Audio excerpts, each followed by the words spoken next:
হলো একটি চুম্বক। আর তাছাড়াও আমাদের আশেপাশের রাস্তায় নানা পেরেক পড়ে থাকে, সেগুলি আমাদের জুতো যানবাহনে লেগে যানবাহন পাঞ্চার হতে পারে এবং আমাদের জুতো লেগে আমাদের নানা বিপজ্জনক দুর্ঘটনা হতে পারে। তার থেকে আমরা বাঁচার জন্য এটি উপায়ের চেষ্টা করতে পারি। যেমন দেখা যাক, এটি যদি রাস্তা হয় তাহলে যদি এটি রাস্তা হয় তাহলে এই চুম্বকটি এই পেরেকগুলোকে আকর্ষণ করছে, অর্থাৎ এইভাবে আমরা এই ক্ষতির মুখ থেকে বাঁচতে পারি।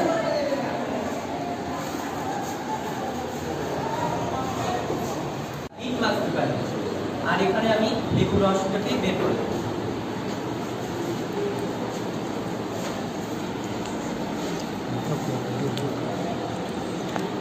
এবার আমি লিটমাস পেপারটাকে নিব।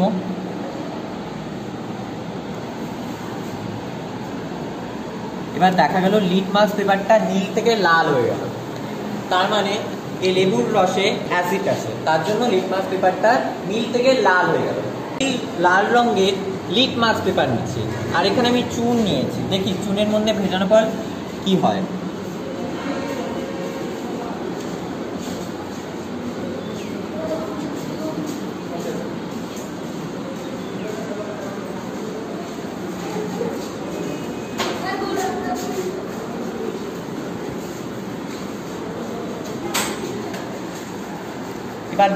এবার দেখা যাচ্ছে লাল রঙের লিটমাস পেপারটা নীল হয়ে গেছে, তার মানে চুনের মধ্যে ক্ষারীয় পদার্থ আছে, তার জন্য লাল রঙের লিটমাস পেপারটা নীল রঙের হয়ে গেছে।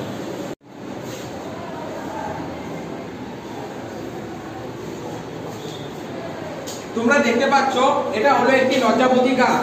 এখন আমি এই লজ্জাবতী গাছের পাতায় স্পর্শ করব এবং স্পর্শ করে কি দেখব সেটাই তোমাদের দেখাবো।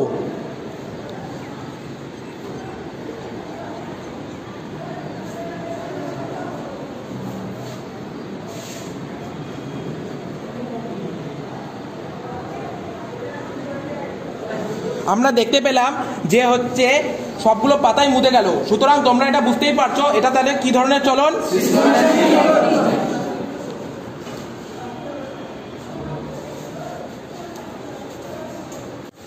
আজকে আমি এখানে একটি স্টিলের গ্লাস নিয়েছি। আজকে পরীক্ষা করে দেখবো যে বায়ুতে জলীয় বাষ্প আছে কিনা। তো প্রথমে আমি এই গ্লাসে বরফের টুকরো ঢেলে দিলাম।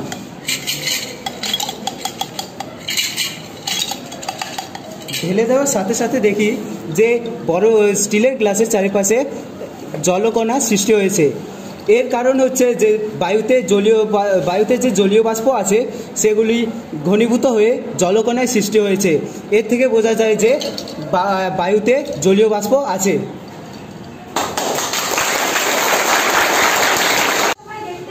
আমি একটি পাত্রে পরিষ্কার জল নিয়েছি। আমি এখন এই জলে একটু নীল ঢালবো। তোমরা সবাই দেখতে পাচ্ছ এই নীল রঙটা একবারে ছড়িয়ে পড়তেছে না, কারণ এই নীলটা বেশি ঘনত্ব ধীরে ধীরে কম ঘনত্বের দিকে ছড়িয়ে পড়তেছে। এইটি হচ্ছে ব্যাপন প্রক্রিয়ার জন্য। এটা তোমরা সবাই বাড়িতেও হাতে কলমে করে দেখতে পারো। আজকে আমি একটি গাছ এনেছি যার নাম হলো ফার্ন গাছ। চলো দেখে নেওয়া যাক এই গাছটির বৈশিষ্ট্যগুলি কি। এই গাছের পাতাগুলি হলো যৌগিক পত্র, আর এই গাছের অপরিণত পাতাগুলি কুকুরের লেজের মতো বাঁকানো থাকে, আর এদের কাণ্ড হলো রাইজম প্রকৃতির, আর এদের কোনো ফুল হয় না। এর থেকেই আমরা বুঝতে পারি যে এটি হলো একটি ফার্ন গাছ। মানুষজনকে বোঝাচ্ছি আমি যে সাপ কিন্তু মেরে ফেলতে নেই, এবং গ্রামবাসীও তাই করছে, ওকে একটা নিজের প্লেসে ছেড়ে দেওয়ার চেষ্টা করছে, যাতে করে বা এদের ডাইভার্সিটি অর্থাৎ সাপের যে বৈচিত্র্য সেটাও বেঁচে থাকে, এবং বাস্তুতন্ত্র যাতে আমাদের ঠিক থাকে সেটারও বোঝানোর চেষ্টা করছি মানুষজনকে নিয়ে, এবং তারা বুঝছে না। আমাদের ওপেন ডিসকাশনের আলোচনার বিষয় হলো বিবাহের পূর্বে রক্ত পরীক্ষা করা উচিত পাত্র এবং পাত্রীর মধ্যে। এবং সেটা অবশ্যই ডাক্তারের পরামর্শ নিয়ে। কারণ মানুষের মধ্যে অনেক বংশগত রোগ রয়েছে যেগুলি এক জনু থেকে অর্থাৎ জনিত্রী জনু থেকে অপত্য জনুর মধ্যে প্রবাহিত হয় বা সঞ্চারিত হয়। সেগুলি হলো হিমোফিলিয়া, থ্যালাসেমিয়া, বর্ণান্ধতা ইত্যাদি। এবার বিবাহের পূর্বে পাত্র এবং পাত্রী উভয় যদি এই রোগের বাহক হয়ে থাকে তবে বিবাহ পরবর্তী ক্ষেত্রে তাদের সন্তান সৃষ্টি হলে তাদের সন্তানের মধ্যে এই রোগ প্রকট হওয়ার প্রবণতা অত্যন্ত বেড়ে যায়।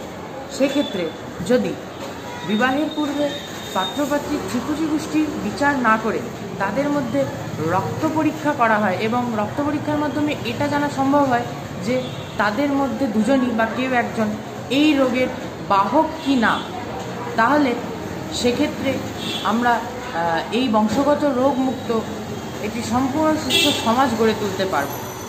তাই আমরা মনে করি যে বিবাহ পূর্বে সম্ভাব্য পাত্র এবং পাত্রীর মধ্যে রক্ত পরীক্ষা করা অর্থাৎ ডাক্তারের পরামর্শ নিয়ে রক্ত পরীক্ষা করার মাধ্যমে হিমোফিলিয়া, থ্যালাসেমিয়া, বর্ণান্ধতার মতন বংশগত রোগ সমাজ থেকে সম্পূর্ণই মুক্ত করা সম্ভব।